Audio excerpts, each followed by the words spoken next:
BRS ఎమ్మెల్యేలు Palla Rajeshwar Reddy, Mallareddy engineering కాలేజీల అక్రమ వ్యాపారానికి ప్రభుత్వం చెక్ పెట్టినట్లు ప్రచారం జరుగుతున్నది.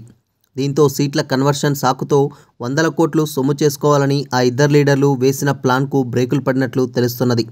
ఇంతకాలం రూలింగ్లో ఉన్న సదరు లీడర్లు తమకు ఉన్న పలుకుబడితో సీట్ల కన్వర్షన్ ద్వారా పెద్ద ఎత్తున దందా చేశారనే విమర్శలున్నాయి. కానీ ఆ సంస్థల ఆగడాలకు కాంగ్రెస్ ప్రభుత్వంలో తగిన శాస్తి జరిగిందనే చర్చ ప్రైవేట్ ఇంజనీరింగ్ కాలేజీల మధ్య జరుగుతున్నది. సీట్ల కన్వర్షన్తో గులాబీ ఎమ్మెల్యేలు పల్లా రాజేశ్వరరెడ్డి, మల్లారెడ్డిలకు చెందిన ఇంజనీరింగ్ కాలేజీలు ఫీజుల పేరుతో వందలాది కోట్లను వసూలు చేయొచ్చని ఆశపడ్డాయి. కానీ ప్రభుత్వం ఆ సంస్థల వ్యూహాలను ముందుగానే పసిగట్టి కోర్సుల కన్వర్షన్కు అనుమతి ఇవ్వకపోవడంతో పాటు రూల్స్కు విరుద్ధంగా వ్యవహరించినందుకు పాత కోర్సుల సీట్లకు సైతం కోత పెట్టింది. ప్రస్తుతం ఇంజనీరింగ్లో కంప్యూటర్ సైన్స్ కోర్సుల్లో చేరేందుకు స్టూడెంట్స్ పెద్ద ఎత్తున పోటీ పడుతున్నారు.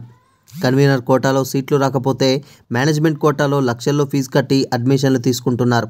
ఈ విషయాన్ని గ్రహించిన బీఆర్ఎస్ ఎమ్మెల్యేలకు చెందిన విద్యాసంస్థలు చక్రం తిప్పాయి.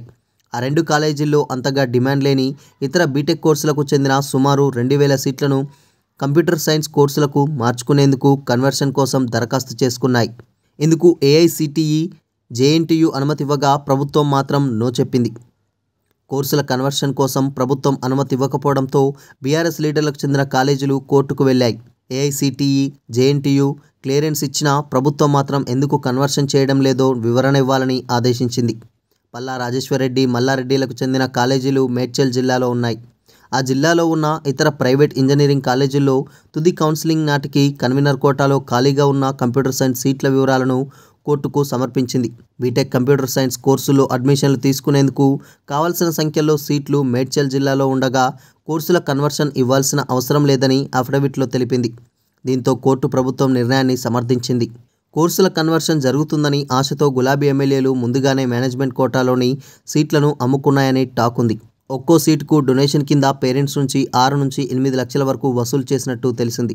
కానీ సీట్ల కన్వర్షన్ జరగకపోవడంతో చెల్లించిన ఫీజు ఇవ్వలేమని కాలేజీలు మొండికేయగా పేరెంట్స్ ఆందోళనకు దిగడంతో వెనక్కిస్తున్నట్టు సమాచారం. బీఆర్ఎస్ హయాంలో ఎమ్మెల్సీ హోదాలో పల్లా రాజేశ్వరరెడ్డి, మంత్రి హోదాలో మల్లారెడ్డి విద్యాశాఖను శాసించేవారనే ఆరోపణలుండేవి.